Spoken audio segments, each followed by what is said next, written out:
Niger a connu plusieurs régimes politiques et chaotiques qui se sont caractérisés depuis plus de 10 ans par les pillages d'une part et d'autre part par des transgressions incessantes des lois sacrées qui sont censées être respectées par nos soi-disant représentants. La nécessité de rétablir la confiance du peuple nigérien dans la justice passe nécessairement par une analyse objective des pardons présidentiels. L'octroi récent des pardons présidentiels à des politiciens nigériens reconnus coupables de détournement des fonds publics soulève des questions fondamentales sur l'intégrité du système judiciaire, comme sur la crédibilité de la lutte anti-corruption au Niger.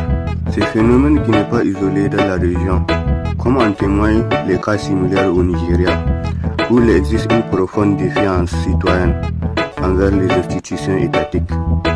Je me suis toujours demandé si les autorités nigériennes peuvent déduire les conséquences désastreuses de ces pardons sur la confiance populaire, les paradoxes d'une justice perçue comme à deux vitesses. Je suis sincèrement désolé, mais le pardon n'est pas synonyme de la justice, et la justice n'est pas synonyme d'une chasse aux sorcières. Le pardon prononcé par le chef de l'État, le général d'armée Abderrahmane Tchani, favorisera l'érosion de la confiance populaire dans les institutions judiciaires.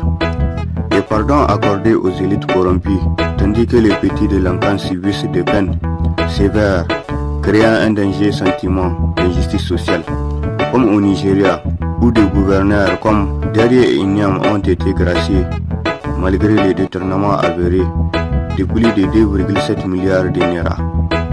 Ces actes envoient le message que les voleurs en col blanc sont au-dessus des lois. L'avocat Mohamed Ndarani dénonce cette situation comme une destruction systématique de l'image judiciaire.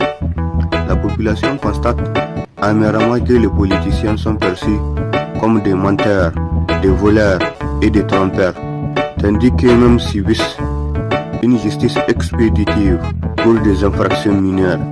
Ces doubles standards alimentent le ressentiment social. Ce manquement qu'a fait preuve la justice nigérienne va entraîner une crise de légitimité institutionnelle, comme au Nigeria où 71% des citoyens estiment que la justice favorise les puissants. Cette défiance se traduit par un climat d'injustice sociale, comme le lynchage au Nigeria, où 555 cas ont été documentés, signe que